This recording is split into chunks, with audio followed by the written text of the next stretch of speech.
Welcome to the 2024 edition of my lengthiest and hardest requirements of the Master Questscape video. There have been some significant changes to the Master Questscape in the past year, with Necromancy adding a new lengthy requirement as well as a few other changes. But this year I've delved deeper than ever before and have found a few requirements which were missed off from my previous editions. One big change which happened last year was when the Master Questscape became a requirement to obtain the Trimmed Completionist Cape. This meant that more people would be more likely to be going for the Master Questscape than ever before. I just need to find the best way to reach them. So, you may be here because you are looking to go for the Trimmed Completionist Cape, and I wish you the best of luck with this brilliant endeavour. But you also might be here because you've just achieved the Quest Cape, and if so, I'd like to congratulate you on this amazing achievement. The next logical step for you would be to go for the Master Quest Cape, but I do understand how overwhelming the requirements look. Last year, there were 268 requirements for the Master Quest Cape when I released my last overview guide. This year, there's a whopping 278. The number just goes up each year. And yes, only one of them is to complete all quests, and another is to complete all mini-quests. If you choose this path, you must siphon through over 20 years worth of other lore content. If you don't know where to begin, don't worry, I've got you covered.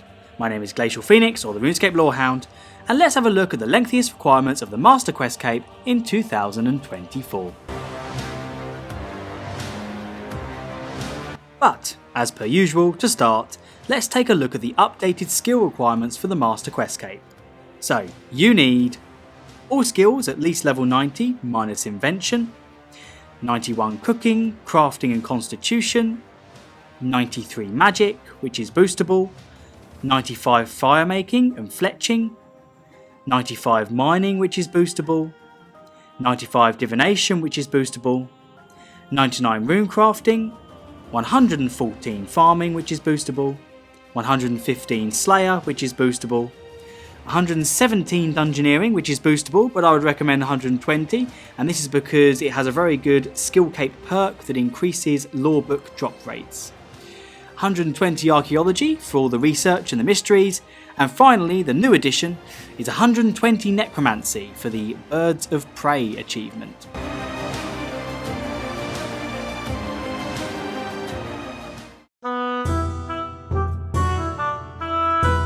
Okay, so let's move on to the 2024 lengthiest requirements for the Master Quest Cape. Just a quick note that some of these explanations will be very similar to last year's guide, as the advice and achievement have not changed, but there are some new ones and some other changes. Also for your information, I've never defined this before, but lengthy requirements are classed as requirements which will take you 3 hours or more to complete. Anyway, let's begin with All Rise. You must complete all court cases. So this achievement can be long if you try it without doing any research. Please see A to Z MQC Guide 3, where I will explain how to shorten this achievement. One example of shortening this achievement would be setting your Miscellanea Kingdom to gain caskets from fishing. So a suggestion card will appear now for you to click on if you want to watch that video. The estimated completion time for this achievement is between 3 and 6 hours if you can buy caskets to loot court summons from, but it could be double that for Iron Men who will have to collect caskets themselves. Let's move on to Angs Off My Ring. You must retrieve the wedding ring after the light within. So I've also covered this achievement in detail already in A to Z MQC Guide 4, so have a look at that when the suggestion card pops up now for information about this achievement. Basically, you need to retrieve a wedding ring by killing crystal shapeshifters. It's a very rare drop, but in that video I'll explain how to maximise your chances of getting the ring. But the estimated completion time is unknown, unfortunately, due to the RNG element of this achievement. Next are the archaeology-based requirements. So archaeology is a lore-based skill, which means it essentially has to be fully completed to obtain the Master Quest Cape. So you need level 120 archaeology for the final bit of the Orphan dig site research. For the skilling part, there are some excellent guides on getting archaeology to 120 on YouTube, so I'd recommend taking a look around the site for one. But the estimated completion time is very, very long because it's tons of AFK skilling, but when you do get to the mysteries, they rarely last more than an hour, and research will continue to be conducted even when you're logged off. But that's not it for archaeology, I'm afraid. The Armadylean, Bandosian, Dragonkin, Saradominist, Zamorakian and Zarosian Expert are a group of achievements added to the MQC in January 2023. Basically, you must restore a collection of each of these sets of artefacts. So this group of achievements adds a good number of hours to the archaeology-based achievements, especially if you haven't done this as you are levelling up archaeology. However, if you haven't started archaeology yet, ensure that you restore one of every single artifact as you progress through the levels. If you've already leveled archaeology to 120 and used methods to quicken your progress, you may find you have some missing from your collection. Check your archaeology journal's archaeological artifacts section and then find and restore the artifacts which are darkened. Clicking on an artifact should reveal its excavation location. Once you have a full coloured collection log as shown on screen, you will unlock these 6 achievements. The miscellaneous section does not count.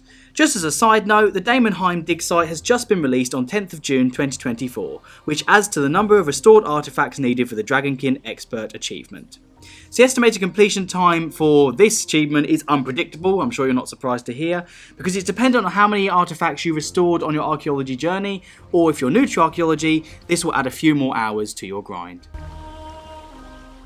Next is the Birds of Prey achievement, where you must track all owls for Derin in the city of So in February 2024, a few months after Necromancy's release, this Birds of Prey achievement appeared on the Master Questcape list, quite unexpectedly. So there are 14 owls hidden around the city of for you to find. So whilst the actual achievement is not difficult or lengthy, this requirement requires a whopping level 120 necromancy, which will take you some time to obtain, and I don't believe this level is boostable. Luckily, however, from my experience, necromancy is one of the easiest 120s to obtain. As a piece of advice, rituals during double XP weeks are your friends. So the estimated completion time of this achievement is short, but you must factor in getting necromancy to level 120, which is why it's made the list. The Castaways of the Ark achievement, where you must discover all the Ark castaways, is on the list because it's a time-gated achievement. In various places within the Ark, you can find messages in a bottle, which have treasure maps leading to castaways. There are 10 castaways in total, and each bottle you find has an interesting and unique cycle for when it appears. The first castaway bottle appears within 1 day, the second within 2 days, third within 3 days, all the way up to the 10th, which appears every 10 days. Once you've found a bottle, open it for a treasure map, speak to Quartermaster Gully with it in your inventory to visit the castaway. Speak to the castaway on their island to log him or her in your Ark journal. Each bottle appears in different places on the Ark, which can be found on the RuneScape wiki, or be covered by me at a later date. You can view how many castaways you found using your Ark journal. If you've lost your journal, speak to Sharkborn on the Northern Wyco docks to reclaim it. Very occasionally, as in once every 7 years, all castaway bottles appear on the same day, but unfortunately, this was last on the 9th of November 2022, so there won't be another one of these until the 3rd of October 2029. Needless to say, don't rely on that method currently.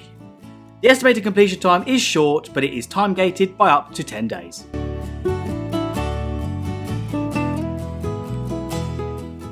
The Circus of Fire achievement is an achievement which I've accidentally missed out in all my other MQC overview guides. You need to obtain the Firemaker's costume from the Circus D&D after completing the Firemaker's Curse quest.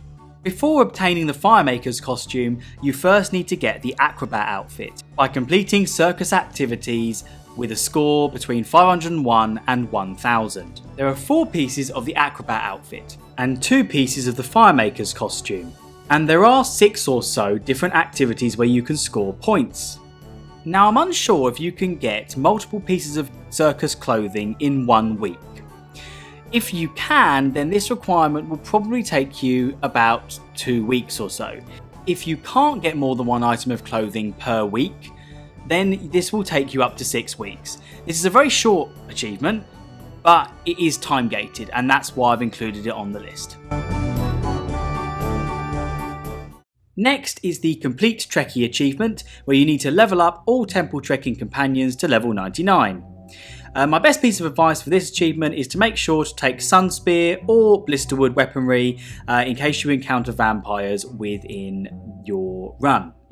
On your runs, let your companions take out as many enemies as possible to make sure their level increases fairly quickly. But even so, the estimated completion time is still between 10 and 20 hours for this achievement, so it isn't a short one, I'm afraid. So for the data recovery and the connected Guthix and the Chamber of Secrets achievements, you need to help the Archivist recover all core memory data in the Hall of Memories. Northwest of the Eagle's Peak Lodestone is the Hall of Memories, and data recovery is the requirement which has pushed the divination skill requirement for the MQC up to level 95, but it is boostable. In the Hall of Memories, you need to help the Archivist recover all the core memory data. You do this by filling the memory storage bots he gives you. You must harvest 250 different tier memories to fill all 5 bots, and the final bot requires a level 95 divination. The estimated completion time for this achievement is between 3 and 4 hours.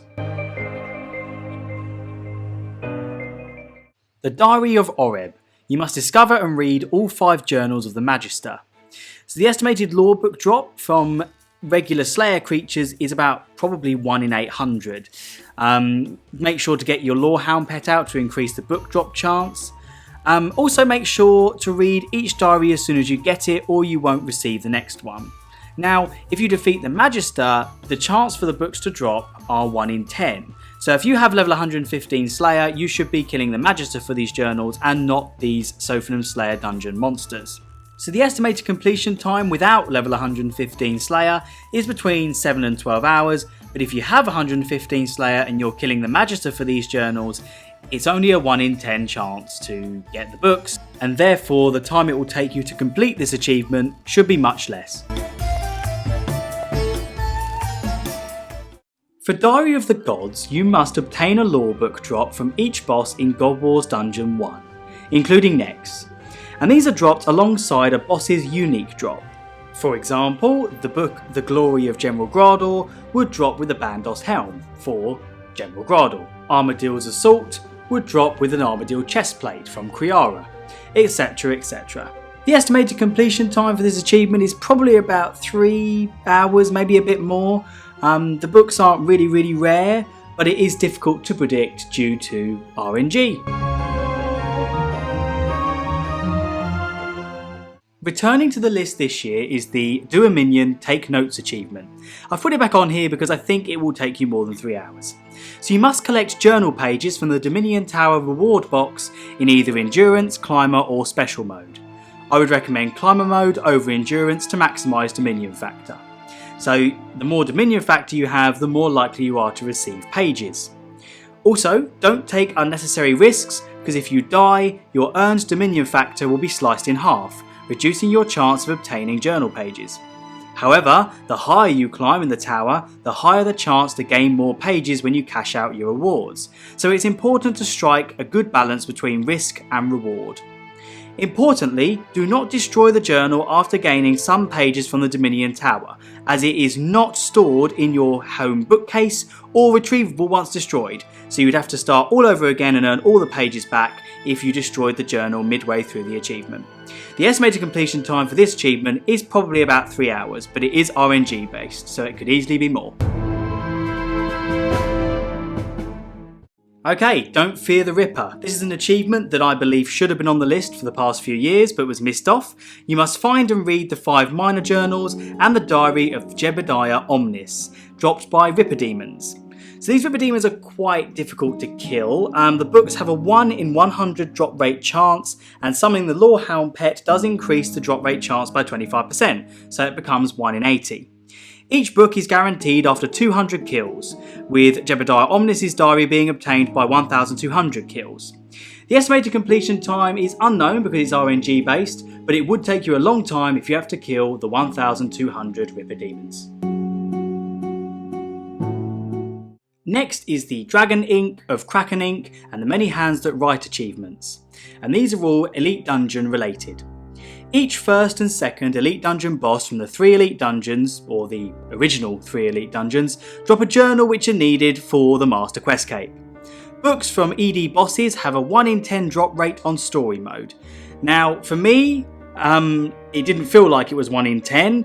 On story mode, some of these journals took me around 40 kills, if not more, on a single boss, so please be aware that this requirement may take much longer than expected. Please also note you do not need to run the whole dungeon each time to reset the boss. So once you kill a boss, it might be the first one like Astalan, simply leave, restart the dungeon and have another go at the book. You don't need to complete the whole elite dungeon just to have another go at the boss you need, especially if it's the first one, then you're wasting a lot of time. The estimated completion time is unknown as it's completely RNG based. Dragonkin Diary. I've only just got over the bitterness of this achievement. You must find and return Neressa's journal to her by killing Nodon Dragonkin on the Nodon front of the Elder God Wars. So this is an achievement which is similar to Angzoth My Ring, but this time it's a diary you need and not a ring. The chance of getting the diary is very rare, but you are guaranteed to get it on Nodon kill number 1601. I got mine on kill 1601. So for the average player, these Nodon are not very AFKable either, so this can be mind-numbingly dull. But the Lorehound apparently increases the drop rate, so make sure to have him out. So the estimated completion time of this one, it's completely RNG based, but it probably took me between 15 and 30 hours. It was so much fun.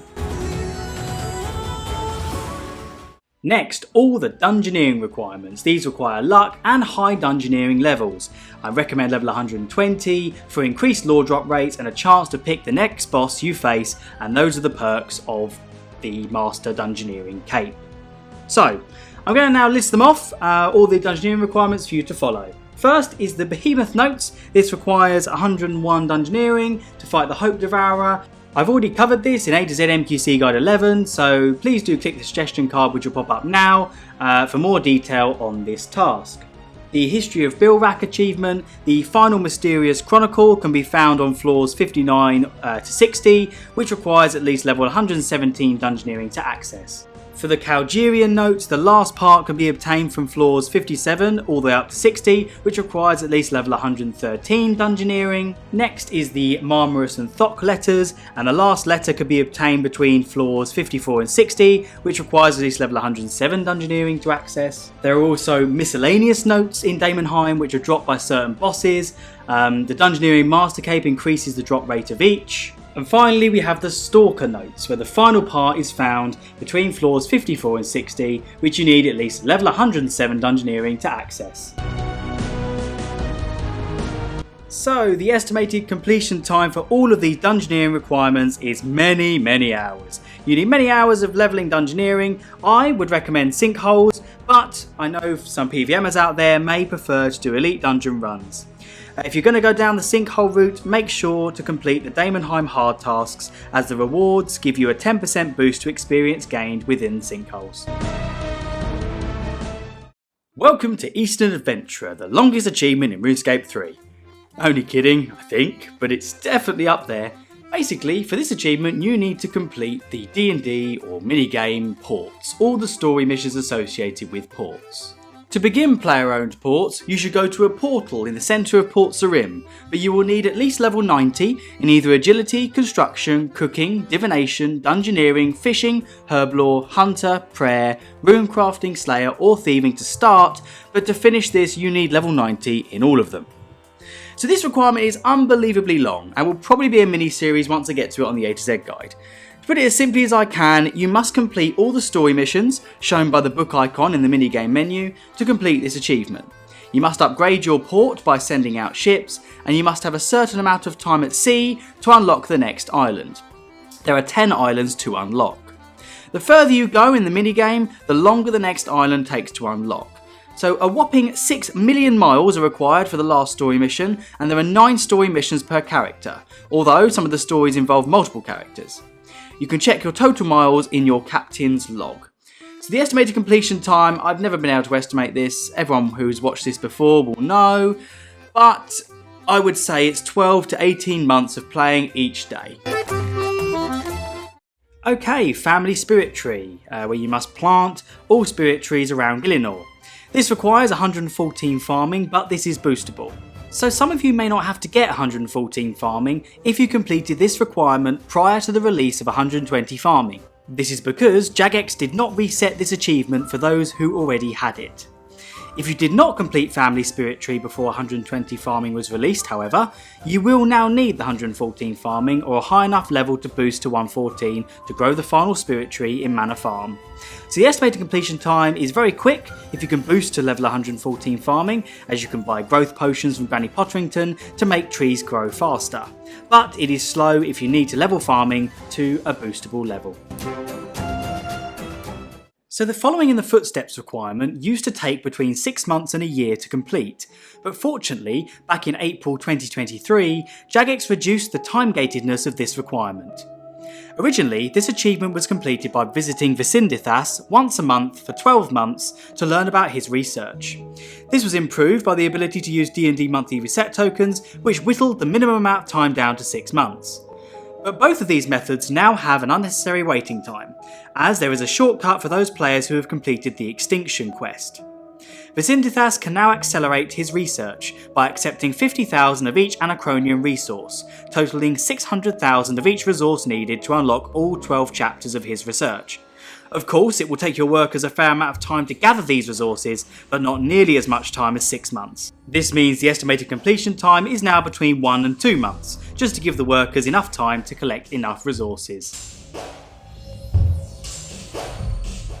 New for 2024 is the Friend of the Imcando achievement. To become a Friend of the Imcando, you need to speak with Thalmund's ghost on 7 different weeks. He is found in the city of and arrives just south of the smithy, each Wednesday at reset. When he arrives, you must talk to him on that Wednesday at some point and hear one of his stories.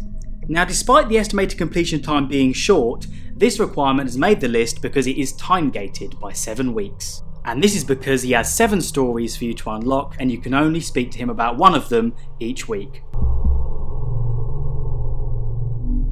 Here is the It's Like God Book Illuminations in Here achievement. You must create 6 illuminated God books after the one piercing note quest. So, for regular players, this achievement is unlikely to take more than a couple of hours, as you can just purchase the necessary God pages from the Grand Exchange.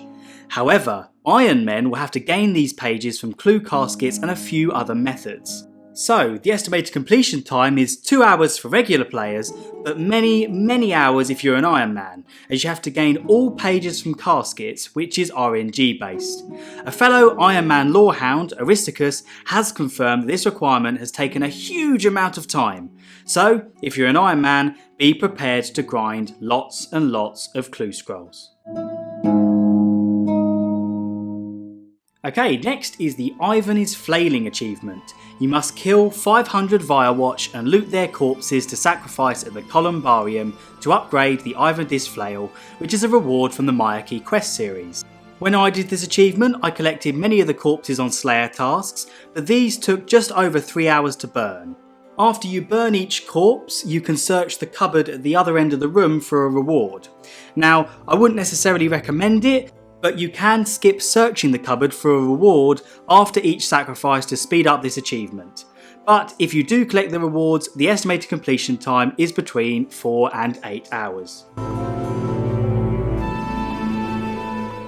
Despite the Mahjarrat Memories miniquest being a part of the I've Got a Little List of Miniquests achievement now, I still think it's a good idea to tell you about this very lengthy miniquest. This will take you between 7 and 10 hours, and basically you need to do a lot of divination at important Mahjarrat locations. The Message from the Abyss achievement is where you must get a book drop called the Scions of Erebus from an Abyssal Lord Slayer creature, which were released in early 2022. Now, these Slayer creatures require level 115 Slayer to kill, which is why the MQC requirement is that high, but this can be boosted from about level 110. Now, the Lorehound pet does increase the drop rate chance of the book, but the estimated completion time is unknown because it's RNG based, and you have to factor in the time it will take for you to level Slayer to at least level 110. Next is My Precious. You must find and return Greg Groggy Herring's lost ring. So this was another one of the new achievements added to the list in January 2023, and basically you must fish at the Deep Sea Fishing Hub, and you'll very rarely have the chance of pulling up a ring instead of a fish at any one of the fishing spots. Returning this to Greg Herring in the Crow's Nest next to the Fish Flinger's Fisherman will net you this achievement. Estimated completion time is unknown due to RNG, but the chance to receive the ring is very low.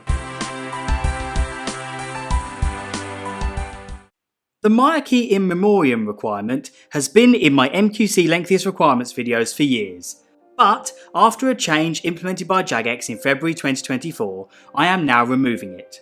This is because the Myreque statues are not time gated anymore, as you are now no longer required to wait 24 hours between completing each of Veliath's statues. Before, this requirement was time gated by 10 days, but now the estimated completion time is short.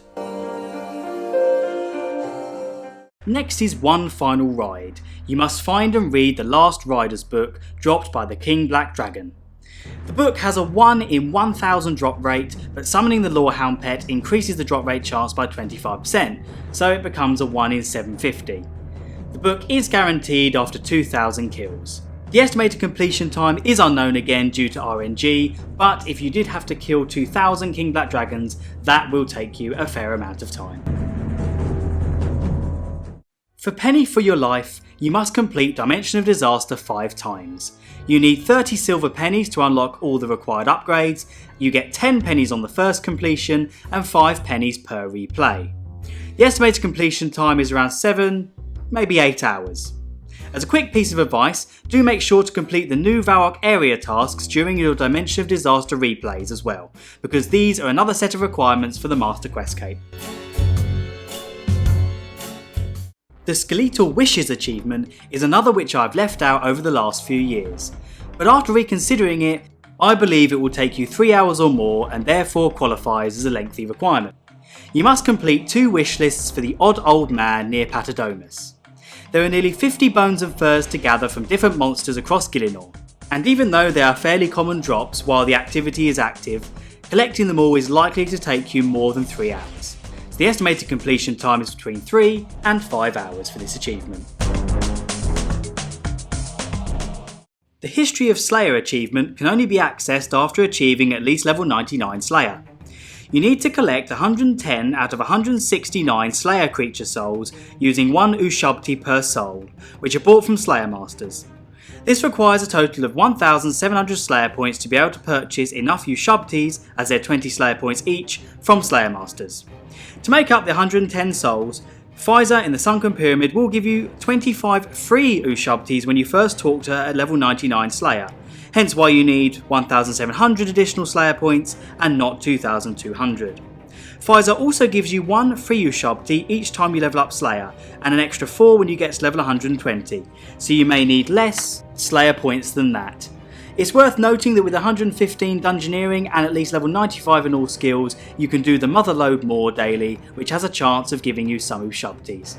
The estimated completion time for this achievement is easily 45 plus hours. It's very difficult to give a time estimate due to the RNG element of it, but for me this took a very long time. But perhaps this is shortened with a higher Slayer level. Nearly there. To dream, perchance to keep. You must allocate Anachronian resources to skilling plots in the Dream of Aya to gain lore drops, so watch out here if you are saving those resources to give to Fisindithas for following in the footsteps. So for To Dream, Perchance to Keep, you must unlock a story from each of the 6 skilling plots, which are Herbalore, Fletching, Hunter, Fishing, Construction and Crafting. Each skilling XP drop at these plots will give a chance to progress the shopkeeper's willingness to share a story with you. Once you get 4 of these lore drops for 1 stall, the stall owner will share their story with the past keeper, and you will have completed the story for that stall. So the Lorehound pet does increase progression chance, so make sure you have him out when you're skilling there. By speaking to the shopkeeper, you can check how far you are along in unlocking the next part, because they will start with something that's quite generic about your lack of progress, basically, and then they will say you are learning much of our ways. If you keep going, I'll share a story with you. This allows you to kind of get an idea of how far along you are to the next part of that shopkeeper's story. And apparently you are able to force the receiving of each story part by contributing 1 XP at a time to a skilling location. This is a lot more click intensive, but allows a requirement to be done with much fewer Anachronian resources. I want to clarify here that I've not tested this and do not know if it works or if it is hearsay. The estimated completion time for this achievement is it's time gated, as you need Anachronian resources which take time to get, but it is also RNG based, so I can't really give you much of an estimation. The penultimate achievement is Tome Raider. Now this has been added to the list as a precaution, and this is because the Sanctum of Rebirth has just literally been released as I was editing this new Master Quest Cape Lengthiest and Hardest Requirements video, and I've noticed there are 3 book drops that must be gained from bosses. Now these are usually RNG based, and therefore often take more than 3 hours to complete. Now Lorehound, not Frieja, sorry if I butchered that name, has kindly estimated this achievement will take between 3 and 5 hours to complete. I would recommend having the Lorehound pet out just in case he increases the book drop rate chance. And finally, we're on You're Not My Real Mah.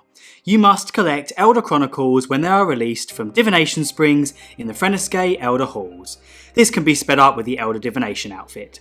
So this is just basically a huge amount of divination. The estimated completion time is literally between 7 and 12 hours of just constant divination gathering. That brings us to the end of the 2024 Master Quest Cape Lengthiest and Hardest Requirements Guide. Thank you so much for watching through this very lengthy video. They seem to get longer every single year. So if this guide helped you and you are now a bit more clear on what the Master Quest Cape will look like, please do subscribe and join my Discord server, the Lorehounds Lounge. There should be a link in the pinned comment. I hope this video gave you a taster of the Master Quest Cape grind. It's not designed to give you an in-depth view of the Master Quest Cape. It would be a very long video if I did that, but rather just to give you an idea of if this is something you would like to go for. I very much hope it is, and I hope you will join me on my other in-depth guides of each achievement in the future, and also the ones I've got already. And finally, I just want to say a huge thank you to Lorehounds Aristicus and Nart Frieja in my Discord server for their valuable input on a couple of the covered requirements. Well, the last thing for me to do is to wish you all a very good evening or a very good day, and I will see you in the next Master Quest Cape guide.